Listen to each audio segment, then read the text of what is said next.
Hey, what's up everyone? This is Peter and welcome to vlog number 3.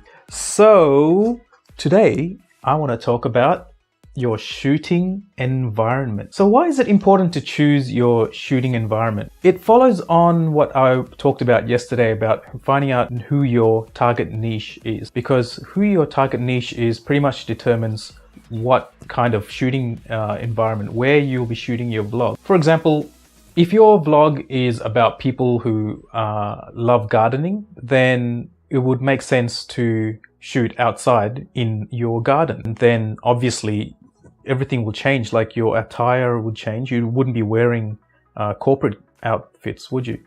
And also on the same token, if your audience is corporates, then you would be shooting hopefully in an office kind of environment. You wouldn't be shooting in your bedroom. That would be definitely a big no-no unless your audience was, say for example, makeup, women or people who wanted to do makeup. Then it could make sense to be shooting in your bedroom because it kind of, who knows, maybe it matches that way. So once you've got your shooting environment figured out and you know where you'll be shooting, your location, then there's two things you've got to consider. One is lighting and the other is sound. So if you're shooting outdoors in your backyard, if you're doing a gardening type video, then you've got to think about, is there going to be enough lighting? And also most importantly, the sound. Is the sound, you're going to have, the sound of some dog barking in the background, or is someone going to be mowing their lawn? So if you're going to be shooting outdoors, out on the street, are you going to have noisy traffic, trucks driving by, buses, things like that, that will overtake your own the loudness of your own voice. The other thing as well you've got to think about is if you're shooting outdoors, if you're shooting in public locations, then you've got to think about asking for releases or asking permission before you can shoot in a building. For example, you might be chased out of a shopping center for shooting and setting up your vlog in there, because you may not be allowed to do that unless you ask permission first. The security might come out and escort you out of the building. So these are kind of things you've got to think about when you're considering your shooting location. Also, if you're going to be shooting your vlogs indoors, like in my home office, for example, then one of the things you've got to think about is lighting, because I'm lucky right now I've got a very big window behind me, behind the camera, which is letting in a lot of natural light. And it's not a very sunny day today. There's a lot of cloud cover. It's fantastic to shoot in this kind of lighting because the light is very soft.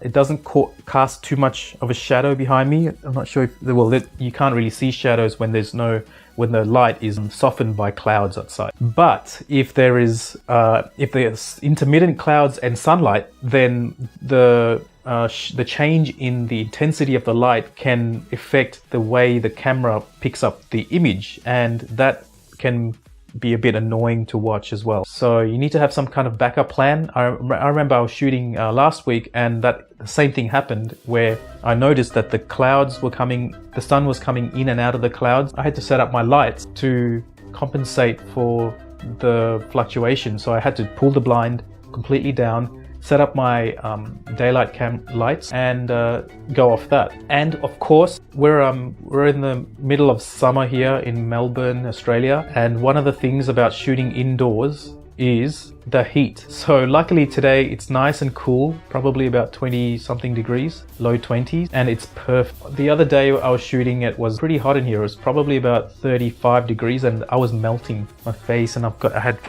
could feel sweat just beating up on my skin. And what do you have to do? You can't turn the fan on because the fan affects the mic, and you have to think of these kind of things. If you have the aircon on, the aircon gets picked up by the mic, and it's just too noisy. So I can't leave the door open if Peachy's home. I can't leave the door open because she'll just run in here and get crazy and interrupt what I'm doing. So yeah, things to consider about vlogging at home or vlogging outdoors, vlogging in a public building or private building. And that's pretty much it for this particular vlog. And tomorrow I'll be talking about scripting and planning your vlogs. So stay tuned for that. If you found this vlog interesting or valuable, then please feel free to like it, comment, and if you do leave a comment, I do respond to every single comment that's left. And yeah, that's all for now. Together we are better. See ya.